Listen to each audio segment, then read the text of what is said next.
Estaba en bragas cuando abrí la puerta. Sí, así tal cual. Bragas negras de encaje y una camiseta vieja de dormir. No esperaba a nadie, eran casi las 11 de la noche y Julián, mi marido, se suponía que estaba en una guardia hasta las 6 de la mañana. Pero ahí estaba él, parado en el umbral con una bolsa de croquetas y cara de idiota. Y yo, con el corazón en la garganta y el alma hecha un nudo. No por él, sino porque, justo 2 minutos antes, yo había estado en el sofá, con otro hombre. Tomando vino. Riendo. Coqueteando. Tan cerca de cruzar una línea que ya había empezado a desaparecer. Le dije que estaba viendo una peli y que me había quedado dormida. Que el vino era para relajarme. Que estaba sola. Y lo peor, me creyó. O quiso creérmelo. Julián nunca ha sido el tipo de hombre que hace demasiadas preguntas. Confía. Cree. Asume lo mejor. Y durante años eso me pareció adorable. Ahora, en cambio, solo me daba rabia. ¿De verdad era tan ciego? Después de que él se metiera en la ducha, corrí al pasillo, cogí el vaso de Diego, aún con marca de sus labios, y lo fregué como si pudiera borrar lo que había pasado. Lo curioso es que técnicamente no había pasado nada. Nada físico, al menos. Pero ya había pasado todo. Diego era nuevo en el estudio de arquitectura donde trabajo. 37 años, sonrisa torcida, barba de 3 días y ese aire de tipo que se come el mundo sin pedir permiso. Empezamos a hablar por puro trabajo, luego por las pausas para el café, después por WhatsApp. Cuando quise darme cuenta, estábamos tomando copas en mi casa porque necesitaba ayuda con un plano. Sí, claro. Esa noche, la del casi beso y la visita sorpresa de Julián, fue el verdadero comienzo del fin. Porque desde entonces, nada volvió a ser igual. Ni en mi cabeza, ni en mi cama, ni en mi vida. Julián seguía siendo el mismo, correcto, responsable, predecible. Un buen hombre. Pero yo había abierto una puerta que no sabía cómo cerrar. Y lo peor es que ni siquiera sentía culpa. Sentía algo peor, emoción. Curiosidad. Hambre. Diego, por su parte, no aflojó. Al contrario. A los pocos días, me escribió, si no fuera por tu marido, ya estarías en mi cama. Respondí con un emoji de risa. Pero la verdad es que no me reía. Me ardía todo. Y entonces vino la segunda vez. La noche que sí crucé la línea. Después de aquella noche en que casi me pilla, empecé a notar en Julián algo raro, pero no lo típico de las películas donde el marido se pone a revisar el móvil o a seguir a su mujer por la calle. Lo suyo fue más silencioso, más jodido. Se volvió observador, callado, casi metódico. No me decía nada directamente, pero había algo en su forma de mirarme que me incomodaba, como si ya supiera todo pero aún no supiera qué hacer con ello. Me di cuenta cuando me vio doblar una camisa y me preguntó si salía. Le respondí que sí, que había quedado con Lucía, una compañera del estudio. Me sonrió como siempre, incluso me deseó que me lo pasara bien, pero al girarme, vi por el reflejo del microondas que se quedó mirándome fijo, sin moverse, con una expresión completamente neutral, sin enfado, sin tristeza, sin nada. Y esa nada me puso nerviosa. Esa noche fui a ver a Diego, esta vez sin excusas. No llevé planos, ni portátil, ni siquiera una mentira para justificarlo. Toqué su timbre con una mezcla de ansiedad y deseo que no sabía si venía de él o de todo lo que estaba rompiendo sin saber aún cuánto iba a costarme. Abrió la puerta en vaqueros y una camiseta sin mangas, sin saber si yo iba en serio o si otra vez iba a echarme atrás. No le dije nada, simplemente entré, me quité el abrigo y me senté en el sofá como si ya viviera allí. Él entendió el gesto. Me sirvió una copa de vino sin preguntarme si quería, se sentó al lado y nos quedamos unos segundos en silencio, mirándonos. Esta vez no hubo medias tintas. Me besó. Le respondí. Y pasó todo lo que tenía que pasar. Esa noche dormí en su casa. Desperté antes que él, en una cama que no era la mía, con unas sábanas que olían diferente, con un hombre que no era mi marido. No sentí culpa, pero sí vértigo. Lo peor fue ver que el mundo no se acababa, que no había rayos cayendo del cielo ni llamadas de Julián preguntándome dónde estaba. Me duché, me vestí y volví a casa a las 8 de la mañana. Valeria dormía. Julián también. Entré como si volviera del gimnasio, preparé café como todos los sábados y actué como si nada. Pero Julián no era idiota. 2 días después, me dijo que su jefe le había cambiado el turno del viernes. Que ahora libraría los martes. Que lo avisaba para que no hiciera planes sin él. Me lo dijo como si estuviera pidiendo una pizza, sin emoción, sin intención. Pero me lo dijo mirándome directamente a los ojos, como si esperara que yo hiciera alguna mueca, algún gesto que confirmara sus sospechas. No lo hice. Solo asentí y cambié de tema. Pero por dentro me hervía todo. Desde ese momento empezó lo peor. No las peleas, ni los gritos, ni los llantos. Lo peor fue el silencio. El hielo. La incomodidad. El ambiente que se volvió denso en casa sin que nadie dijera por qué. Julián ya no se acercaba al sofá cuando yo veía series. Ya no me preguntaba cómo había ido el día. Ya no me tocaba por las noches. Solo estaba. Y ese estar sin presencia me desquiciaba. Intenté compensarlo de la forma más estúpida, cocinando sus platos favoritos, preguntándole cosas que antes ni me importaban, poniéndome ropa bonita para dormir. Él respondía con una sonrisa falsa, un gracias seco, o simplemente me ignoraba. Nunca me enfrentó directamente, pero yo ya lo sabía, lo sabía. No tenía pruebas, o eso creía yo, pero algo en su forma de actuar me dejaba claro que había cruzado una línea que ya no podía borrar. Una noche, después de cenar en silencio, Julián me dijo que había hecho una copia del disco duro del portátil. Me lo soltó sin contexto, sin relación con nada, mientras metía los platos al lavavajillas. Me quedé helada. No porque hubiera algo grave ahí, Diego y yo hablábamos por WhatsApp, sino porque entendí que estaba moviendo piezas. Que no me iba a preguntar nada, no iba a buscar una pelea. Que me estaba observando y preparando algo. Al día siguiente llegó antes del trabajo. A las 5 de la tarde ya estaba en casa, sentado en la cocina con una cerveza en la mano. Me dijo que no tenía hambre. Que cenara sola si quería. Que iba a salir un rato. No pregunté a dónde iba. Y no volvió hasta las 3 de la mañana. A partir de ahí empecé a entrar en pánico.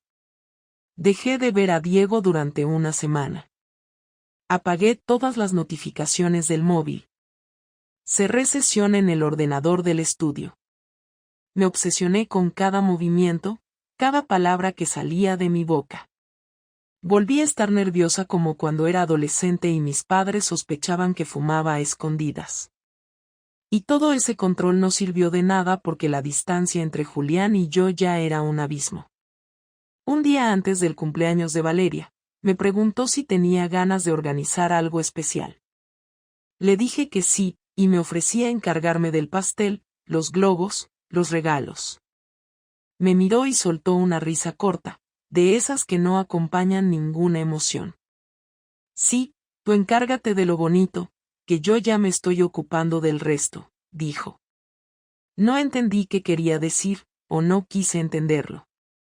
Pero esa noche supe que me estaba preparando algo. No sabía si era un plan para enfrentarme, si iba a hablar con un abogado o si simplemente estaba esperando el momento justo para dejarme en seco, pero lo sentía en cada gesto. La tensión explotó cuando me pidió que le dejara mi coche para ir al trabajo. Le dije que sí, sin pensar, y me pidió las llaves. Cuando se las di, me miró como si hubiera ganado una partida. Gracias. Me viene bien, sobre todo con lo que tengo que hacer esta semana, soltó. No pregunté. No tenía fuerzas. Y entonces pasó lo que no esperaba. 2 días después de usar mi coche, volvió, me dio las llaves, y me dijo, por cierto, te he puesto gasolina. Y revisé el GPS del coche. Muy interesante la ruta del viernes pasado. Me quedé sin aire. Solo pude responder, ¿qué ruta? Y ahí me miró por primera vez con rabia. No tristeza. No decepción. Rabia. Fría, seca, contenida. No me tomes por idiota, Laura. Y se fue al cuarto sin decir más. El día que Julián decidió hablar conmigo de frente empezó de la forma más normal posible, como si la casa no estuviera cargada de una tensión que llevaba semanas creciendo. Me desperté antes que él porque tenía que llevar a Valeria al colegio y preparar un informe para el estudio, así que me levanté en silencio, puse la cafetera y me vestí sin encender todas las luces para no molestar. Desde el pasillo oí cómo él se removía en la cama, algo que hacía últimamente cada vez que yo me levantaba, como si quisiera mostrarme que estaba atento a mis movimientos, aunque pretendía estar dormido. Cuando salí del dormitorio, abrió los ojos y me preguntó si iba muy tarde. Le respondí que no, que llegaba a tiempo, y él solo asintió, pero con un gesto tan tenso que me dio un vuelco el estómago. Era de esos gestos que no dicen nada, pero que tienen detrás una conversación que todavía no ha ocurrido. Después de dejar a Valeria, volví a casa para coger unas carpetas del estudio y fue entonces cuando lo vi sentado en la mesa del comedor, vestido, peinado y con 2 cafés delante como si llevara horas esperando. No estaba enfadado, pero tampoco parecía tranquilo. Tenía las manos juntas sobre la mesa y la mirada clavada en la puerta por donde entré. Cuando me vio, me dijo que necesitaba hablar conmigo sin interrupciones, que no era algo que quisiera seguir aplazando porque ya habíamos llegado a un punto que no tenía sentido sostener más. Intenté preguntar de qué iba, aunque sabía perfectamente lo que iba a decir, pero me cortó antes de que terminara la frase. Me señaló la silla de enfrente con una calma que no había visto en él desde hacía semanas. Me senté sin saber dónde colocar las manos, consciente de que lo que viniera después ya no iba a poder revertirse. Julián empezó diciendo algo que me sorprendió. No empezó con reproches, ni con una acusación directa, ni con un grito. Me dijo que ya no soportaba la sensación de estar conviviendo con una desconocida.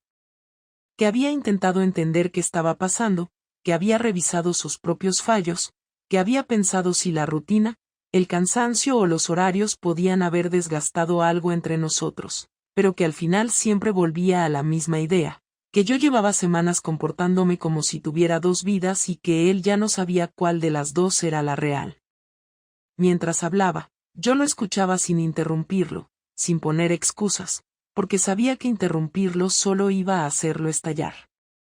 Me mantuve mirando a la mesa, pero él no paraba de mirarme fijamente, esperando cualquier reacción, cualquier detalle, cualquier gesto que pudiera confirmar lo que ya tenía claro. Me preguntó directamente dónde había estado el viernes del que él había visto la ruta en el GPS. Intenté respirar hondo antes de responder porque sabía que él ya sabía la respuesta, pero también sabía que si decía la verdad completa en ese momento la conversación terminaría en un desastre. Así que decidí decir una verdad a medias, lo cual fue un error, pero no tenía otra estrategia en ese momento. Le dije que había ido a ver a una amiga del estudio, que habíamos trabajado un proyecto urgente y que se me había hecho tarde. Él no reaccionó al instante, simplemente siguió mirándome, pero su expresión cambió de una forma que me dejó helada. Me dijo que no entendía por qué seguía mintiendo sabiendo que él ya había visto que la dirección no correspondía a ninguna compañera del estudio, que incluso había buscado la ubicación y sabía que era un edificio residencial, no una oficina ni un local. Ahí se acabó mi margen para inventar nada más. Él esperaba una reacción mía que no fuera una mentira más. Me lo dijo claramente: quiero que tengas el valor de decirme la verdad. No quiero rodeos, no quiero adornos, no quiero medias historias. Solo quiero que digas qué estás haciendo y con quién estás haciendo lo que sea que estés haciendo desde hace semanas. Lo dijo sin levantar la voz, pero con una firmeza que me hizo sentir más desnuda que si me hubiera gritado. Entonces intenté ganar tiempo preguntándole qué pensaba exactamente que estaba haciendo yo. Y ahí explotó de verdad. Se levantó de la silla de golpe, empujándola un poco hacia atrás pero sin hacer un escándalo exagerado, solo lo justo para mostrar que ya no podía sostener más calma.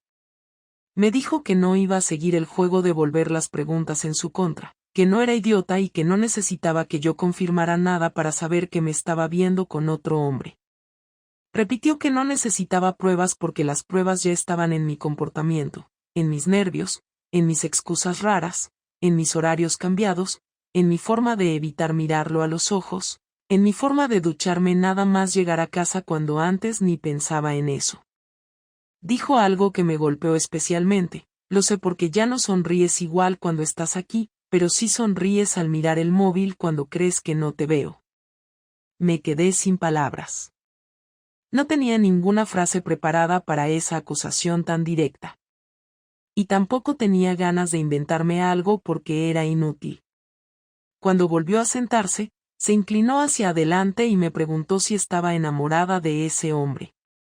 Le dije que no, porque era verdad, pero también porque decir que sí habría sido una bofetada aún peor.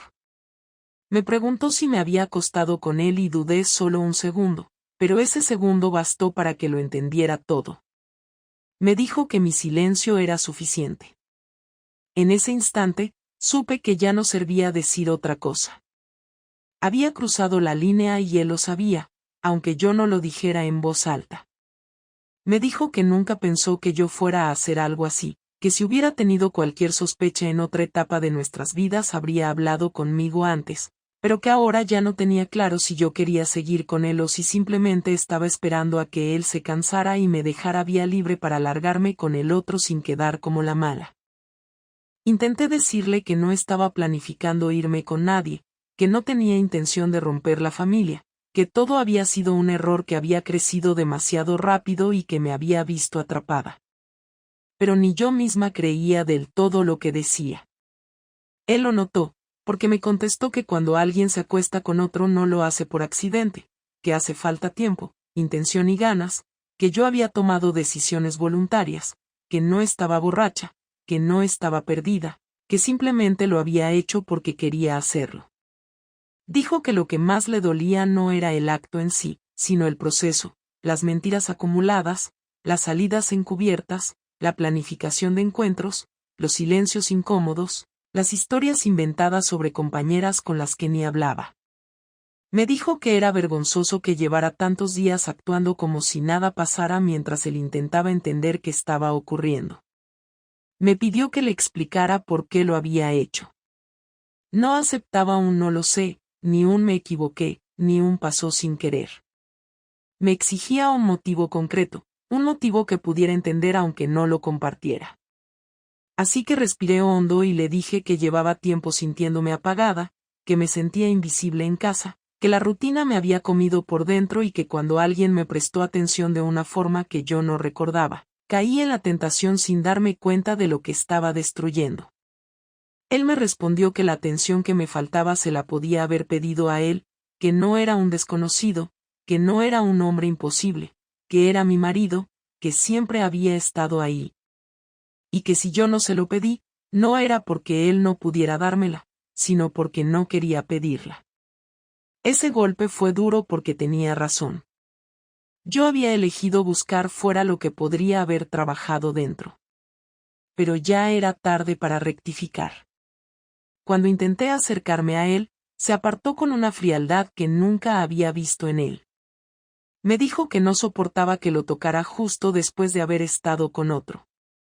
Dijo que necesitaba alejarse para no reaccionar mal, que sentía una rabia que no sabía manejar y que si seguíamos hablando en ese instante podía decir cosas que no quería decir. Se levantó, cogió el abrigo y salió de casa sin decir cuánto tardaría en volver. Me quedé sentada en la misma silla sin saber si llorar, si enfadarme, si sentir alivio porque por fin todo había salido a la luz o si sentir miedo por lo que vendría después. Lo único que tenía claro era que ya no había marcha atrás y que la conversación que acabábamos de tener solo había sido el inicio del desastre real. El día siguiente fue peor que la confrontación. Cuando Julián volvió a casa, ni siquiera me miró. Pasó de largo, fue directo al dormitorio, se duchó y se encerró en el despacho. Yo seguía en la cocina, sin saber si preparar la cena como si todo siguiera igual o si encerrarme en el cuarto de Valeria para evitar otro silencio de plomo. Opté por hacerlo de siempre, cortar verduras, calentar el horno, servir la mesa como si fuéramos una familia normal. No por costumbre, sino por miedo. Cuando salió del despacho, venía vestido como si fuera a una reunión de trabajo, pero ya eran casi las 9 de la noche. Me dijo que saldría un rato, que no lo esperara despierta, y antes de cerrar la puerta agregó algo que me dejó clavada en el suelo: esta semana van a pasar algunas cosas. Quiero que no hagas escenas, y que mantengas la compostura delante de Valeria. Nada más. No lo dijo con violencia, ni con amenaza, pero sonó como una advertencia. Durante los días siguientes, su actitud fue igual de seca, pero dejó de ignorarme por completo. De vez en cuando me hacía preguntas puntuales, todas relacionadas con Valeria o con temas prácticos de la casa, sin una sola palabra de más. Pero empecé a notar que algo se estaba moviendo a su alrededor. Empezó a salir más por las tardes, incluso cuando no trabajaba. Se llevaba su portátil, hablaba por teléfono con voz baja en la terraza. Empezó a dormir en el sofá con la excusa de que roncaba demasiado y no quería molestarme. El ambiente era insoportable. Cada cosa que hacía parecía tener un propósito que no entendía, como si estuviera preparando algo a mis espaldas, como si me devolviera la jugada, pero a su modo, sin ruido, sin rabia, con precisión. Un viernes, cuando llegué a casa del trabajo, encontré una caja sobre la mesa del comedor. Era una caja de cartón, cerrada con cinta adhesiva, con mi nombre escrito en rotulador. La abrí. Dentro había fotografías impresas en papel fotográfico. Todas eran de mí, en distintas situaciones, entrando al edificio de Diego, saliendo de su coche, comprando en la misma tienda que él, incluso una imagen tomada desde lejos en la que se nos veía caminando juntos por una calle secundaria. Había varias capturas de pantalla de conversaciones, algunas claramente recortadas de WhatsApp web, otras de mi correo electrónico. Había incluso un recibo de un hotel donde habíamos pasado una noche hacía un par de semanas, aunque a nombre de él, pero con mi matrícula registrada en la entrada del parking. Junto a todo eso, había un sobre con una carta manuscrita que solo decía: esto es una copia. La original ya no la tienes. Yo tampoco. Está donde debe estar. Tú decides cómo va a terminar esto. Subí corriendo al dormitorio, revolví entre mis cosas, abrí el cajón donde solía guardar mis documentos y mi disco duro externo. El disco ya no estaba. Tampoco el pendrive que usaba para el trabajo. Me temblaban las manos. Intenté llamarlo, pero no respondió. En ese momento supe que estaba atrapada. Me había dejado en una posición donde cada movimiento podía volverse en mi contra. Si intentaba negarlo, tenía pruebas. Si intentaba justificarme, estaba muerta. Si me enfadaba, solo empeoraría las cosas. Lo había planeado con una frialdad que nunca le había conocido. Cuando volvió, no hizo alusión a la caja. Cenamos en silencio, como si nada hubiese ocurrido. Al día siguiente por la mañana, me pidió que lo acompañara a casa de sus padres, porque Valeria quería ver a sus abuelos. Fuimos los tres juntos, sin hablar apenas durante el trayecto. Una vez allí, Julián se encerró en el salón con su padre y yo me quedé en la cocina con su madre y Valeria. A los 20 minutos, su hermana apareció de repente, con una expresión tensa y sin saludarme. Se acercó a su madre, cuchichearon algo en voz baja, y la tensión se multiplicó en el ambiente. Valeria no entendía nada, pero yo ya sabía que algo había pasado. Cuando salimos de allí, Julián me dijo que esa había sido la última vez que estaríamos juntos en la casa de su familia. Le pregunté por qué decía eso, y respondió sin mirarme, porque ahora ellos saben con quién están casados. El lunes siguiente recibí una llamada de recursos humanos del estudio. Querían verme a primera hora. Me presenté con el estómago encogido. Me esperaban en una sala pequeña, junto con el gerente general. No dieron rodeos. Me dijeron que había llegado una denuncia anónima en la que se detallaban mis encuentros con un compañero de trabajo, y que habían recibido además imágenes que comprometían la reputación del estudio, por lo que iban a iniciar una investigación interna. No me despidieron en el acto, pero me suspendieron temporalmente y me pidieron que me mantuviera alejada del entorno laboral hasta nueva orden. La humillación fue absoluta. En ese momento comprendí que la venganza de Julián no iba a ser emocional, sino práctica, metódica, quirúrgica. Me estaba quitando cada uno de los espacios donde yo me sentía segura. Primero la familia. Ahora el trabajo. No necesitaba gritarme ni insultarme. Me estaba desmantelando. Esa noche, mientras estaba encerrada en el cuarto de Valeria fingiendo leerle un cuento, oí cómo hablaba por teléfono con alguien. No lo escuché todo, pero entendí lo suficiente. Estaba consultando con un abogado. Mencionó fechas, mencionó la palabra custodia, mencionó la expresión división de bienes como si hablara de un trámite más. Al colgar, pasó por delante del cuarto sin decir nada. Yo seguí fingiendo que leía, aunque no entendía una sola palabra del libro. Al día siguiente, recibí un mensaje en el móvil. Era un número desconocido. Solo decía, he recibido el paquete. No puedo creer lo que hiciste. Era el número de Clara, una amiga con la que tenía una relación cercana desde hace años. Me tembló el cuerpo entero. Fui al salón, abrí el portátil, y vi que había varios correos enviados desde mi cuenta a distintos contactos personales, con archivos adjuntos. Fotografías, mensajes, citas de calendario, capturas de pantalla. Todo con el asunto, esto es lo que hay detrás de su sonrisa. Julián no solo me había delatado con su familia, sino que había hecho una distribución estratégica de todo el material. No para humillarme públicamente, sino para arrastrarme en silencio dentro de mi propio entorno. Me había quitado el trabajo, la confianza de mis amigos, la posibilidad de defenderme antes de que alguien más tuviera su versión de los hechos. Ni siquiera había mencionado su nombre. Solo los datos. Solo los hechos. Esa noche, cuando por fin me atreví a hablarle, le pedí que se sentara conmigo en la cocina. Le dije que no entendía por qué estaba haciendo todo eso, que podíamos hablar, que podíamos intentar entendernos, que no tenía sentido seguir destrozándonos. Me respondió con una calma que me dejó vacía, no te estoy destrozando, Laura.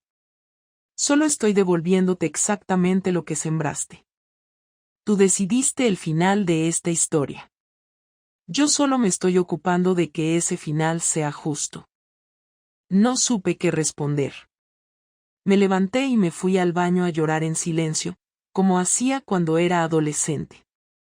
Me miré al espejo y no reconocí a la persona que tenía enfrente.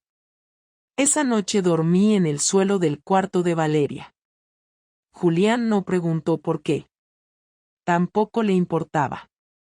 Pasaron 3 días sin que cruzáramos una sola palabra más allá de lo imprescindible para mantener la rutina de Valeria intacta. En la casa no se hablaba de la suspensión del trabajo, ni de las fotos, ni de las cajas, ni del abogado. Todo estaba suspendido en una especie de pausa sin aire, donde cada mirada tenía una carga imposible de sostener durante más de unos segundos. Valeria notaba algo, claro que lo notaba. Me preguntaba por qué papá no dormía en la cama, por qué yo estaba siempre encerrada en el cuarto, por qué ya no comíamos todos juntos en la misma mesa. Le respondía como podía, con mentiras a medias, intentando no temblar mientras le cambiaba el uniforme por las mañanas. Una noche, después de cenar en silencio, me miró desde el pasillo y dijo, «No me gusta cómo estáis ahora». No supe qué contestarle. Me encerré en el baño y vomité. Esa misma noche, Julián se acercó a la puerta del baño y golpeó suavemente. Me preguntó si podía hablar conmigo sin gritos, sin reproches, sin rodeos. Le dije que sí desde dentro. Abrí la puerta y volvimos a sentarnos en la cocina, como la última vez, pero esta vez con las sillas más separadas, sin tazas, sin papeles, sin testigos. Solo nosotros dos, frente a frente, con las caras marcadas por días sin dormir y las palabras aún atascadas entre los dientes. Él fue el primero en hablar. Dijo que ya tenía claro que el daño estaba hecho, que no esperaba una disculpa milagrosa ni una explicación que borrara todo, pero que necesitaba entender qué iba a pasar con nuestra vida a partir de ahora, porque seguir conviviendo en ese limbo era insostenible. Yo también hablé, esta vez sin rodeos. Le dije que no lo iba a justificar, que sabía que lo que hice fue una traición en toda regla, que ni la rutina ni el desgaste ni la búsqueda de algo nuevo eran razones suficientes para destruir una relación de tantos años, pero que, aún así, lo hice, y que no tenía cómo cambiarlo. Le dije que no lo hice por falta de amor, sino por cobardía, por dejarme llevar, por no parar a tiempo. Y que si bien no esperaba que me perdonara, sí quería saber si había alguna posibilidad de reconstruir algo, aunque fuera desde el suelo. Julián negó con la cabeza lentamente, sin levantar la voz, sin rabia, solo con una resignación que me dolió más que cualquier otra cosa. Me dijo que lo que yo destruí no fue solo la relación, sino la confianza, el respeto mutuo, la idea de equipo. Que cada vez que me veía entrar a casa, no podía evitar imaginarme en otro sitio con otro hombre, y que esa imagen no se borraba por más que lo intentara. Me dijo que aún me quería, pero que ahora ese amor venía acompañado de una sensación de asco que le resultaba insoportable. Me lo dijo con los ojos bien abiertos, sin desviar la mirada, y yo no me defendí, porque tenía razón. Le pregunté si quería divorciarse. Me respondió que sí, pero no ahora. Me explicó que su prioridad era Valeria, y que no iba a meterla en medio de una batalla ni cambiarle el mundo de un día para otro. Que lo que hiciéramos, lo haríamos con tiempo, con cuidado, con claridad. Dijo que no iba a pelear por la custodia ni por la casa, que lo único que quería era distancia, un calendario acordado, y silencio.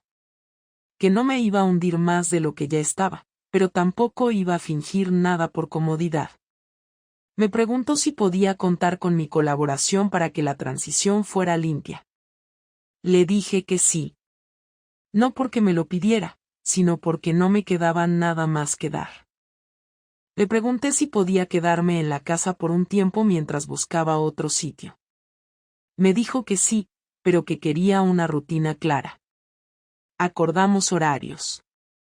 Yo me levantaría antes para preparar a Valeria y salir al trabajo. Él la llevaría y la recogería. Yo me ocuparía de la cena los días pares, él los impares. Durante las noches, permaneceríamos en espacios separados. Nada de cenas en familia. Nada de juegos a tres. Nada de películas compartidas. Solo lo justo para que Valeria no se quebrara. Me dijo que no lo hacía por mí, sino por ella. Que de no existir nuestra hija, ya me habría echado sin una palabra más. No me ofendí. Yo habría hecho lo mismo en su lugar. Después de acordar todo, me preguntó si seguía viendo al otro. Le dije que no. Que corté contacto hace días. No sé si me creyó. No me lo preguntó otra vez. Solo dijo, mejor así. Me pidió que no volviera a mencionarlo. Que no quería saber su nombre, ni detalles, ni explicaciones. Que lo que hiciera con mi vida desde ahora en adelante era asunto mío, pero que él no iba a permitir que esa presencia contaminara más nuestro entorno. Le prometí que no habría más contactos. Y fue verdad. Había eliminado el número, los mensajes, todo. No porque quisiera volver con Julián, sino porque ya nada de eso tenía sentido. La historia que construí en paralelo se había convertido en escombros igual que el resto. La conversación duró más de 1 hora. No hubo llanto. No hubo súplicas. Solo 2 personas rotas hablando como socios que cierran un negocio que no funcionó. Cuando se levantó para irse a dormir, me miró una última vez y me dijo, no te odio. Pero ya no puedo confiar en ti. Y sin eso, no hay nada más que hacer. Me quedé sola en la cocina, mirando el reloj, escuchando el sonido de sus pasos alejándose por el pasillo, sabiendo que esa fue la última conversación real que íbamos a tener como pareja. Todo lo demás serían trámites, documentos, firmas, correos, fechas. La vida reducida a logística. Esa noche dormí en el sofá. No porque él me lo pidiera, sino porque no soportaba la idea de entrar al cuarto donde alguna vez nos abrazábamos sin pensar en lo que ya no éramos. Pensé en Valeria, en lo que iba a significar para ella esta nueva etapa, en cómo íbamos a explicarle todo sin romperla por dentro. Pensé en mis padres, en mis hermanas, en la gente que me había llamado con desprecio tras los correos anónimos. Pensé en Diego, en lo absurdo que fue creer que eso iba a darme algo más que un momento de distracción disfrazado de deseo. Pensé en Julián, en su manera de hablarme esa noche, sin necesidad de destruirme con insultos, solo con la verdad directa, cruda, inapelable. Me dolió más que cualquier otra cosa que pudiera haber hecho. La historia ya no era una historia de amor ni de traición. Ahora era un cierre. Un final pactado entre 2 personas que, pese a todo, iban a tener que convivir como padres. Me dolía haberlo perdido. Me dolía más haberlo hecho de la peor manera posible. Pero lo que más me dolía era que él no necesitó levantar la voz, ni golpear la mesa, ni abandonarlo todo. Solo necesitó la verdad, su fuerza, y la decisión de no dejar que mi error lo arrastrara con él. Pasaron 2 semanas desde aquella conversación final hasta que empecé a buscar piso. No lo hice por obligación, ni porque Julián me lo exigiera, sino porque quedarme allí más tiempo solo alargaba un ambiente que ya era insostenible para los 2. Valeria empezaba a notar la distancia con más claridad.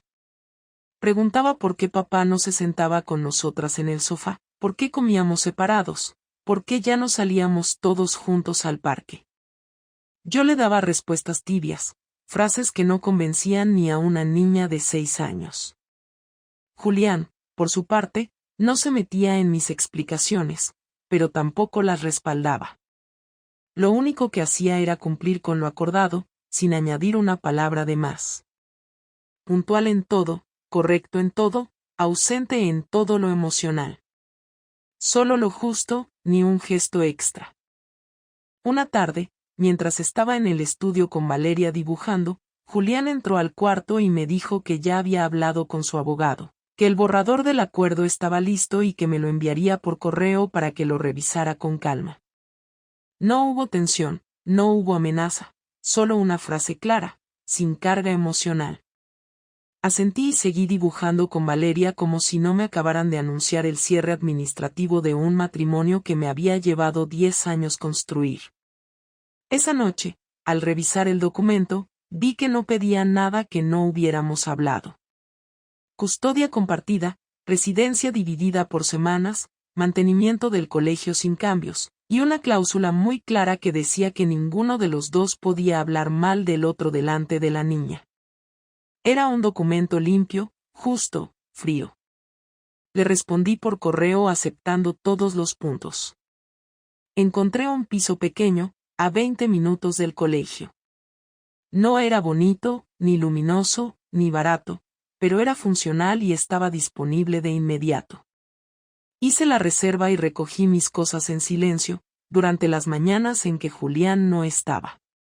No quise hacer ninguna escena ni despedida especial. Llevé mis cajas en 2 viajes y dejé lo mínimo indispensable en la casa hasta que llegara la fecha en que empezaríamos a alternar semanas con Valeria. La primera noche que dormí en mi nuevo piso, me senté en el colchón aún sin sábanas y me quedé mirando la pared vacía. No lloré. No sentí alivio. Tampoco paz. Solo un vacío grande, no porque me sintiera sola, sino porque me había quedado sin estructura. Había tenido una vida montada, con horarios, responsabilidades, compañía, una familia, una rutina.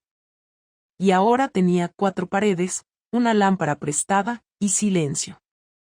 Diego me escribió una semana después. Me dijo que había sabido por compañeros del estudio que estaba suspendida y que sentía que las cosas hubieran salido así. No me pidió verme. No me ofreció ayuda. Solo un mensaje corto, frío, sin rastro del deseo que nos había arrastrado. No respondí. No porque tuviera orgullo, sino porque no tenía sentido. Ya no quedaba nada entre nosotros. Aquello que fue emocionante durante un par de semanas ya no me provocaba ni interés. Ni siquiera rabia. Solo incomodidad. Era como mirar una foto vieja de una fiesta en la que no debiste estar. Con Julián, la comunicación se volvió meramente funcional. Nos escribimos por WhatsApp para coordinarnos con Valeria, para confirmar horarios, para intercambiar cosas que la niña olvidaba en una casa y necesitaba en la otra. Todo correcto. Todo respetuoso. Pero sin una sola palabra fuera de contexto. Una vez, él se retrasó en recogerla y me escribió que lo sentía, que había tráfico. Le respondí que no pasaba nada. Y eso fue lo más cercano que tuvimos a un diálogo no mecánico en más de un mes. Mis padres me preguntaron por qué ya no subíamos los fines de semana como antes. Les dije que habíamos decidido tomar distancia, que Valeria estaba bien y que prefería evitarles detalles. No insistieron, pero lo entendieron. Supongo que en algún momento se enterarían de todo. Las noticias corren, y Julián no necesitaba decir nada porque ya había dejado suficiente rastro. Con las amigas, el contacto también se volvió limitado. Muchas ya no respondían como antes. Algunas, directamente, dejaron de escribirme. Clara me mandó un audio corto diciéndome que necesitaba tiempo. No le respondí. No podía obligar a nadie a quedarse cerca después de lo que hice. Lo peor no fue perder cosas materiales, ni el estatus, ni las relaciones. Lo peor fue perder la imagen que tenía de mí misma. Yo siempre pensé que era una persona honesta, leal, fuerte. Y en cuestión de semanas me convertí en alguien que mentía con naturalidad, que jugaba a 2 bandas, que se escondía, que dañaba sin medir consecuencias. Esa imagen fue la que más me costó mirar de frente. Porque no me traicioné solo a Julián. Me traicioné a mí. Con Valeria intenté ser la madre que había sido siempre. Atenta, cariñosa, presente. Pero sabía que ella ya intuía que algo no estaba bien. No hacía preguntas, pero su forma de mirarme había cambiado. A veces me abrazaba más de lo normal. Otras veces se quedaba callada cuando antes hablaba sin parar. Había una especie de silencio tímido en ella que antes no existía. Y yo sabía que, aunque no lo dijera, estaba procesando todo a su manera. Un sábado, después de dejarla con Julián, fui a casa sola, preparé una sopa instantánea y me senté a comer mirando la pantalla del móvil sin leer nada. Y ahí entendí que ya no esperaba nada. No esperaba volver con Julián, no esperaba perdón, no esperaba una reconciliación, ni con él ni con el mundo. Solo quería aprender a vivir con lo que hice. No justificarlo. No minimizarlo. Solo aceptarlo. Me pregunté muchas veces si volvería a confiar a alguien en mí. Si tendría alguna relación seria en el futuro. Si lograría construir algo nuevo. No tengo la respuesta. Lo único que sé es que ahora mismo no lo estoy buscando. No estoy intentando arreglarlo todo. Solo quiero reconstruirme desde cero, sin trampas, sin mentiras, sin dobles vidas. Con lo que quede. Lo que aprendí de todo esto es que el daño no empieza el día que cometes el acto, sino el día que decides mentir. La primera excusa, la primera omisión, el primer no pasa nada que sabes que sí pasa. Todo se construye desde ahí. Y cuando ya no puedes parar, es porque llevas demasiado tiempo cayendo. Lo hice. Y ahora estoy pagando el precio. No como castigo, sino como consecuencia. Julián no volvió a hablarme de lo que pasó. No me preguntó más cosas. No quiso saber más. Y eso, quizás, fue su forma más efectiva de marcar un cierre. Me sacó de su vida sin necesidad de dramatizar. Me dejó fuera sin empujarme. Y yo entendí que esa fue su victoria. Ahora empiezo de nuevo. Sin pareja. Sin familia completa. Sin el círculo que me sostenía. Con la mitad de lo que tenía. Pero al menos sabiendo quién soy cuando toco fondo. Y aunque no sea algo de lo que sentirme orgullosa, es algo desde donde puedo volver a empezar. Si quieres, puedo trabajar otra historia con nuevas condiciones. Solo dime.